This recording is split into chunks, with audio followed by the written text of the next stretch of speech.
ಮಳೆಯ ನಡುವೆಯೂ ಎನ್ಡಿಆರ್ಎಫ್ ಕಾರ್ಯಾಚರಣೆಯನ್ನ ಮಾಡುತ್ತಿದೆ. ಘಟನಾ ಸ್ಥಳಕ್ಕೆ ಮಧ್ಯಾಹ್ನ ಕೇರಳಂ ಸಿಎಂ ವಿಡಿ ಸತೀಶನ್ ಭೇಟಿ ಕೊಡ್ತಾರೆ, ಪರಿಶೀಲನೆಯನ್ನ ಮಾಡ್ತಾರೆ.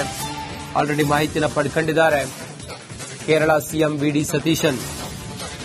ದುರಂತ ಸ್ಥಳದಿಂದ ರಿಪಬ್ಲಿಕ್ ಕನ್ನಡ ಗ್ರೌಂಡ್ ರಿಪೋರ್ಟ್ ಅನ್ನು ಮಾಡ್ತಾ ಇದೆ. ಮಳೆಯ ನಡುವೆಯೇ ಎನ್ಡಿಆರ್ಎಫ್ ಕಾರ್ಯಾಚರಣೆ ಬರದಿಂದ ಸಾಗಿದೆ. ಇವತ್ತು ಕೇರಳದ ಮುಖ್ಯಮಂತ್ರಿ ವಿಡಿ ಸತೀಶನ್ ಅವರು ಭೇಟಿ ಕೊಡ್ತಾ ಇದ್ದಾರೆ ಘಟನಾ ಸ್ಥಳಕ್ಕೆ. ದುರಂತ ಆದ ಸ್ಥಳದ ದೃಶ್ಯವನ್ನ, ಈ ಹೊತ್ತಿನ ದೃಶ್ಯವನ್ನ ತಾವು ಗಮನಿಸುತ್ತಿದ್ದೀರಿ. ನಿರಂತರವಾಗಿ ಮಳೆ ಬರ್ತಾ ಇದೆ. ಮಳೆಯ ನಡುವೆಯೂ ಕೂಡ ರಿಪಬ್ಲಿಕ್ ಕನ್ನಡ ಸ್ಥಳದಲ್ಲಿ ಇದ್ದು ಗ್ರೌಂಡ್ ರಿಪೋರ್ಟ್ ಅನ್ನು ಮಾಡ್ತಾ ಇದೆ. ಇವತ್ತು ಮಧ್ಯಾಹ್ನದ ಸುಮಾರಿಗೆ ಕೇರಳದ ಮುಖ್ಯಮಂತ್ರಿಗಳು ಸ್ಥಳಕ್ಕೆ ಬರ್ತಾರೆ ಅನ್ನುವ ಮಾಹಿತಿ ಇದೆ.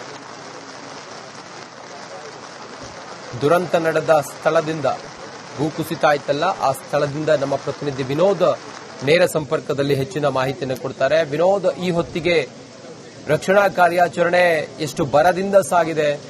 ಸ್ಥಳದಲ್ಲಿ ಎಷ್ಟು ಸಿಬ್ಬಂದಿಗಳಿದ್ದು ರಕ್ಷಣಾ ಕಾರ್ಯಾಚರಣೆಯಲ್ಲಿ ತೊಡಗಿದ್ದಾರೆ? ಎನ್ಡಿಆರ್ಎಫ್ನ ಜೊತೆಗೆ ಬೇರೆ ಯಾವ್ಯಾವ ರಕ್ಷಣಾ ತಂಡಗಳು ಸ್ಥಳದಲ್ಲಿದ್ದಾವೆ? ವಿನೋದ್.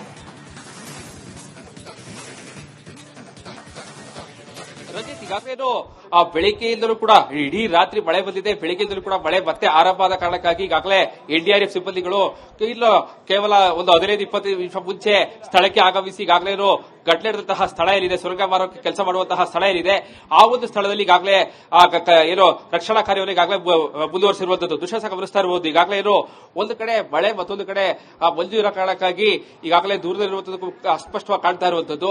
ಈಗಾಗಲೇ 5 ಜೆಸಿಬಿಗಳಲ್ಲಿ ಈಗಾಗಲೇ ಕೆಲಸ ಕೂಡ ಆರಂಭ ಆಗಿದೆ. ಸುಮಾರು 50ಕ್ಕೂ ಹೆಚ್ಚು ಎನ್ಡಿಆರ್ಎಫ್ ಸಿಬ್ಬಂದಿಗಳು ಕೂಡ ಈಗಾಗಲೇ ಸ್ಥಳಕ್ಕೆ ಬಂದು ಏನು ಈಗಾಗಲೇ ಕಣ್ಮರೆಯಾಗಿರುವಂತಹ 5 ಈಗಾಗಲೇ ಇಲ್ಲಿ ಕೆಲಸ ಮಾಡಿದಂತಹ ಸಿಬ್ಬಂದಿಗಳಿರ್ಬೋದು, ಜೊತೆಗೆ ಏನು ಆಪರೇಟರ್ಗಳಿರ್ಬೋದು, ಇಂಜಿನಿಯರ್ಗಳಿರ್ಬೋದು, ಪ್ರತಿಯೊಬ್ಬರು ಕೂಡ ಈಗಾಗಲೇ ಹುಡುಕಾಟ ಮಾಡುವಂತಹ ಕೆಲಸಕ್ಕೆ ಮುಂದಾಗಿರುವಂತದ್ದು.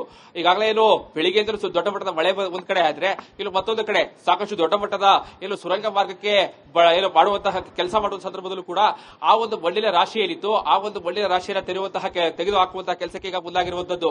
ಇಡೀ ರಾತ್ರಿ ಎನ್ಡಿಆರ್ಎಫ್ ಸಿಬ್ಬಂದಿಗಳು ಈ ಒಂದು ಏನು ಚುರಲ್ಮಲ ಮುಳ್ಳಕೆಗೆ ಹೋಗುವಂತಹ ರಸ್ತೆಯಲ್ಲಿದೆ, ಮೀನಾಕ್ಷಿ ಸೇತುವೆ ಬಳಿ ಸಂಪೂರ್ಣವಾಗಿ ಆ ಮಣ್ಣು ತುಂಬಿಕೊಂಡಿತ್ತು. ಆ ಒಂದು ಮಣ್ಣನ್ನ ತೆರವು ಮಾಡುವಂತಹ ಕೆಲಸಕ್ಕೆ ಈಗಾಗಲೇ ಎನ್ಡಿಆರ್ಎಫ್ ಸಿಬ್ಬಂದಿಗಳು ಕೂಡ ನಿರತರಾಗಿದ್ದಾರೆ. ಸ್ಥಳದಲ್ಲಿ ಈಗಾಗಲೇ ಪೊಲೀಸರು, ಎನ್ಡಿಆರ್ಎಫ್ ಸಿಬ್ಬಂದಿಗಳಿರ್ಬೋದು, ಜೊತೆಗೆ ಅಗ್ನಿಶಾಮಕ ಸಿಬ್ಬಂದಿಗಳು ಪ್ರತಿಯೊಬ್ಬರು ಕೂಡ ಈ ಒಂದು ರಕ್ಷಣಾ ಕಾರ್ಯದಲ್ಲಿ ಈಗಾಗಲೇ ನಿರತರಾಗಿರುವಂತದ್ದು. ಇಂದು ಮಧ್ಯಾಹ್ನ ಕೇರಳ ಸಿಎಂ ವಿಡಿ ಸತೀಶನ್ ಕೂಡ ಸ್ಥಳಕ್ಕೆ ಭೇಟಿ ನೀಡುವಂತಹ ಸಾಧ್ಯತೆ ಇರುವಂತದ್ದು. ಯಾವಾಗ ಘಟನೆ ನಡೆಯಿತೋ ಆ ಸಂದರ್ಭದಲ್ಲಿಯೇ ತತ್ಕ್ಷಣಕ್ಕೆ ಎಚ್ಚೆತ್ತಿರುವಂತಹ ಅಧಿಕಾರಿಗಳು ಕೂಡ ಇಲ್ಲಿ ಸಭೆಗಳನ್ನು ನಡೆಸಿ ಮುಂದಾಗಿ ಯಾವೆಲ್ಲ ಕೆಲಸಗಳಾಗಬೇಕು, ಮುಂದೆ ಯಾವೆಲ್ಲ ಕ್ರಮಗಳನ್ನು ತೆಗೆದುಕೊಳ್ಳಬೇಕು, ಇದರ ಬಗ್ಗೆ ಒಂದಷ್ಟು ಚುರುಕುಗೊಳಿಸುವಂತ ಕೆಲಸ ಕೂಡ ಮಾಡಿರುವಂತದ್ದು. ಬಹಳ ಪ್ರಮುಖವಾಗಿ ದುಶ್ಮನ ಗಮನಿಸ್ತಾ ಇರಬಹುದು, ದೊಡ್ಡ ಮಟ್ಟದ ಮಂಜು ಇದೆ, ಒಂದ್ ಕಡೆ ಮಳೆ ಕೂಡ ಬರ್ತಾ ಇರೋ ಕಾರಣಕ್ಕಾಗಿ ಒಂದಷ್ಟು ಅಡೆತಡೆಗಳು ಕೂಡ ಆಗ್ತಾ ಇದ್ರು ಕೂಡ ಎನ್ಡಿಆರ್ಎಫ್ ಸಿಬ್ಬಂದಿಗಳು ಕೂಡ ಈ ಸ್ಥಳದಲ್ಲಿ ಈಗಾಗಲೇ ಸುತ್ತಮುತ್ತಲೂ ಕೂಡ ಕಳೆದ 2 ವರ್ಷಗಳಿಂದ ಕೂಡ ದೊಡ್ಡ ಮಟ್ಟದ ಕುಸಿತ ಆಗಿತ್ತು. ಆ ಸಂದರ್ಭದಲ್ಲೂ ಕೂಡ ಎನ್ಡಿಆರ್ಎಫ್ ಸಿಬ್ಬಂದಿಗಳು ಯಾವ ಮಟ್ಟಿಗೆ ಕೆಲಸವನ್ನ ಮಾಡಿದ್ರು ನಿಜಕ್ಕೂ ಕೂಡ ಎಲ್ಲರಿಗೂ ಕೂಡ ಗೊತ್ತಿರುವಂತಹ ವಿಚಾರ. ಸೊ ಹೀಗಾಗಿ ಅವರೆಲ್ಲರೂ ಕೂಡ ಸುಮಾರು 50ಕ್ಕೂ ಹೆಚ್ಚು ಸಿಬ್ಬಂದಿಗಳು ಕೂಡ ಈಗಾಗಲೇ ಸ್ಥಳಕ್ಕೆ ಬಂದು ಈಗಾಗಲೇ ಮಣ್ಣನ್ನು ತೆಗೆಯುವಂತಹ ಕೆಲಸಕ್ಕೆ ಮುಂದಾಗ್ತಾ ಇದ್ದಾರೆ. ಬಹಳ ಪ್ರಮುಖವಾಗಿ ರಸ್ತೆಯನ್ನ ಈಗಾಗಲೇ ಸಂಚಾರಕ್ಕೆ ಮುಕ್ತ ಮಾಡಬೇಕು.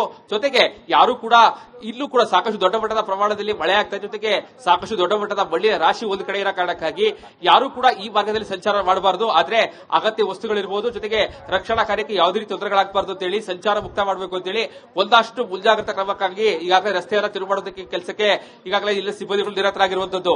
ಬಹಳ ಪ್ರಮುಖವಾಗಿ ಇಲ್ಲಿ ಕೆಲಸ ಮಾಡಿದಂತಹ ಸಿಬ್ಬಂದಿಗಳು ಈಗಾಗಲೇ ಬಿಹಾರ ಮೂಲ ಇರಬಹುದು, ಉತ್ತರ ಪ್ರದೇಶ ಮೂಲದಿರಬಹುದು, ಜೊತೆಗೆ ಇಲ್ಲಿ ಕಾರ್ಮಿಕರು ಈಗಾಗಲೇ 5 ಮೃತಪಟ್ಟಿರುವ ಬಗ್ಗೆ ಈಗಾಗಲೇ ಮಾಹಿತಿಗಳು ಲಭ್ಯ ಆಗಿರುವಂತದ್ದು. ಜೊತೆಗೆ ಇಲ್ಲೂ 5 ಕೂಡ ಕಣ್ಮರೆಯಾಗಿರುವ ಬಗ್ಗೆ ಈಗಾಗಲೇ ರೆಸ್ಕ್ಯೂ ಮಾಡ್ತಾ ಇರುವಂತಹ ಸಿಬ್ಬಂದಿಗಳು ಅವರ ಮಾಹಿತಿಯನ್ನು ಸಂಪೂರ್ಣವಾಗಿ ಕಲೆ ಹಾಕಿದ್ದಾರೆ. ಜೊತೆಗೆ ಅವರು ಯಾವ ಭಾಗದಲ್ಲಿ ಕೆಲಸ ಮಾಡ್ತಾ ಇದ್ರು ಇದರ ಬಗ್ಗೆ ಒಂದಷ್ಟು ಮಾಹಿತಿನ ಕಲೆ ಹಾಕಿ ಆ ಭಾಗದಲ್ಲಿ ಹೆಚ್ಚು ಕಾರ್ಯಾಚರಣೆ ಮಾಡೋದಕ್ಕೆ ಇವತ್ತಿನಿಂದ ಒಂದಷ್ಟು ಎನ್ಡಿಆರ್ಎಫ್ ಸಿಬ್ಬಂದಿಗಳು ಸ್ಥಳಕ್ಕೆ ನಿಯೋಜನೆ ಮಾಡಿದ್ದಾರೆ. ಜೊತೆಗೆ ಬಹಳ ಪ್ರಮುಖವಾಗಿ ಈಗಾಗಲೇ ಮಣ್ಣು ಮತ್ತೆ ಕುಸಿಯಬಾರದು, ಜೊತೆಗೆ ಯಾವ ಭಾಗದಲ್ಲಿ ದೊಡ್ಡ ಮಟ್ಟದ ಕುಸಿತ ಕಂಡಿದೆ ಆ ಭಾಗದಿಂದ ಮಣ್ಣನ್ನ ಆದಷ್ಟು ಬೇಗ ಒಂದಷ್ಟು ಈಚೆಗೆ ತೆಗೆದುಕೊಂಡು ಬಂದು ಸಂಚಾರಕ್ಕೆ ಮುಕ್ತವನ್ನು ಮಾಡಬೇಕು ಅಂತೇಳಿ ಸಿಬ್ಬಂದಿಗಳು ಬೆಳಗ್ಗೆಯಿಂದಲೂ ಕೂಡ ಈಗಾಗಲೇ ನಿರತರಾಗಿರುವಂತದ್ದು. ರಂಜಿತ್. ವಿನೋದ, ಮತ್ತೊಂದು ಕಡೆ ಇವತ್ತು ಘಟನಾ ಸ್ಥಳಕ್ಕೆ ಕೇರಳದ ಮುಖ್ಯಮಂತ್ರಿಗಳು ಆಗಮಿಸ್ತಾ ಇದ್ದಾರೆ. ಬಹುತೇಕ ಮೃತಪಟ್ಟವರಲ್ಲಿ ಎಲ್ಲರೂ ಕೂಡ ಹೊರ ರಾಜ್ಯದವರು ಅನ್ನೋ ಮಾಹಿತಿ ಇದೆ. ಮತ್ತೆ ಅಲ್ಲಿನ ಸ್ಥಳೀಯರಿಗೆ ಯಾರಿಗಾದ್ರೂ ಈ ದುರಂತದಲ್ಲಿ ಸಾವು ನೋವು ಆಗಿದ್ರ ಬಗ್ಗೆ ವರದಿ ಇದೆಯಾ ಅಥವಾ ಮಾಹಿತಿ ಇದೆಯಾ ವಿನೋದ್?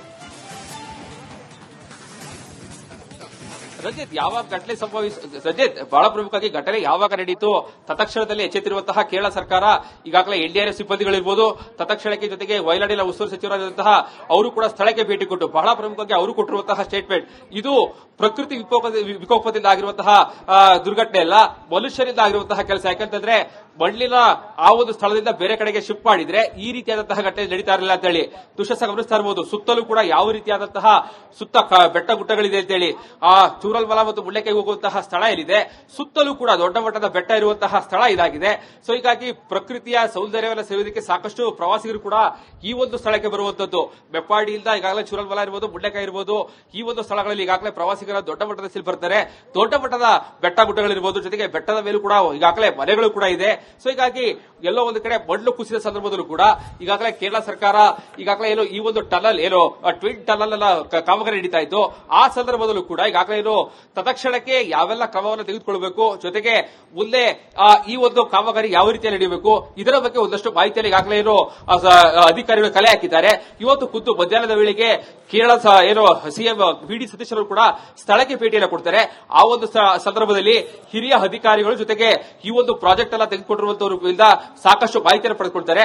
ಈ ರೀತಿ ಘಟನೆ ಆಗೋದಕ್ಕೆ ಏನು ಕಾರಣ, ಜೊತೆಗೆ ಕಳೆದ 2-3 ದಿನಗಳಿಂದಲೂ ಕೂಡ ಈಗಾಗಲೇ ಒಂದಷ್ಟು ಸೂಚನೆಯನ್ನು ಕೊಡಲಾಗಿತ್ತು, ಸಾಕಷ್ಟು ದೊಡ್ಡ ಮಟ್ಟದ ಮಳೆ ಆಗುತ್ತೆ ಅಂತ ಹೇಳಿ. ಸೊ ಹೀಗಾಗಿ ಅಧಿಕಾರಿಗಳು ನಿರ್ಲಕ್ಷ್ಯ ತೋರಿದ್ರ ಅಥವಾ ಎಲ್ಲೋ ಒಂದು ಕಡೆ ಕೆಲಸ ಏನಾದ್ರು ಮುಂದುವರಿಸಿದ್ದೇ ಆಗಿದ್ದಲ್ಲಿ ದೊಡ್ಡ ಮಟ್ಟದ ದುರಂತ ಸಂಭವಿಸ್ತಾ ಇತ್ತು. ಮೃತಪಟ್ಟಿರುವಂತವರೆಲ್ಲರೂ ಕೂಡ ಸ್ಥಳೀಯರು ಯಾರು ಇಲ್ಲ. ಯಾಕಂತಂದ್ರೆ ಹೊರಗಡೆಯಿಂದ ಬಂದಿರುವ ಹೊರ ರಾಜ್ಯದಿಂದ ಬಂದಿರುವಂತಹ ಬಿಹಾರ ಇರ್ಬೋದು, ಉತ್ತರ ಪ್ರದೇಶ ಇರ್ಬೋದು, ಮಧ್ಯಪ್ರದೇಶ ಇರ್ಬೋದು, ಈ ಒಂದು ರಾಜ್ಯಗಳಿಂದ ಬಂದಿರುವಂತಹ ಕೂಲಿ ಕಾರ್ಮಿಕರಿರ್ಬೋದು, ಅಧಿಕಾರಿಗಳಿರ್ಬೋದು, ಜೊತೆಗೆ ಪ್ರಾಜೆಕ್ಟ್ ಇಂಜಿನಿಯರ್ ಇರ್ಬೋದು, ಜೆಸಿಬಿಯಲ್ಲಿ ಕೆಲಸ ಮಾಡುವಂತಹ ಆಪರೇಟರ್ಗಳಿರ್ಬೋದು, ಪ್ರತಿಯೊಬ್ಬರು ಕೂಡ ಹೊರ ರಾಜ್ಯದ ಬಂದ ಕಾರಣಕ್ಕಾಗಿ ಅವರೆಲ್ಲರಿಗೂ ಕೂಡ ಇದೇ ಒಂದು ಸ್ಥಳದಲ್ಲಿ ಉಳ್ಕೊಳ್ಳೋಕ್ಕೂ ಕೂಡ ತಾತ್ಕಾಲಿಕವಾದಂತಹ ಒಂದು ಕಬ್ಬಿಣದ ಒಂದು ಶೆಡ್ ಕೂಡ ಹಾಕಲಾಗಿತ್ತು.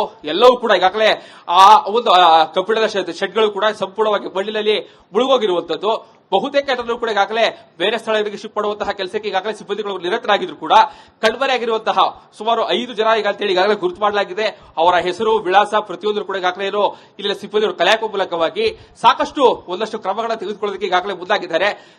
ಕೇರಳ ಸಿಎಂ ಬಂದ ಸಂದರ್ಭದಲ್ಲೂ ಕೂಡ ಇಲ್ಲಿ ನಡೆದಂತಹ ಘಟನೆ ಇರಬಹುದು, ಜೊತೆಗೆ ಮುಂದೆ ನಾವು ಯಾವ ಕ್ರಮ ತೆಗೆದುಕೊಳ್ತೀವಿ ಪ್ರತಿಯೊಂದನ್ನು ಕೂಡ ಎಕ್ಸ್ಪ್ಲೇನ್ ಮಾಡಿ ಅವರಿಗೆ ಮನದಟ್ಟು ಮಾಡಿ ಮುಂದೆ ಯಾವ ರೀತಿಯ ಕಾಮಗಾರಿ ನಡೀಬೇಕಾ ನಡೀಬಾರ್ದಾ ಇದ್ರ ಬಗ್ಗೆ ಒಂದಷ್ಟು ಡಿಸಿಷನ್ ತೆಗೆದುಕೊಳ್ಳುವಂತಹ ಸಾಧ್ಯತೆ ಇರುವಂತದ್ದು. ರಂಜಿತ್, ವಿನೋದ್, ಹಾಗೆ ಸಂಪರ್ಕದಲ್ಲಿರಿ, ನಿಮ್ಮನ್ನ ನಾನು ಮತ್ತೆ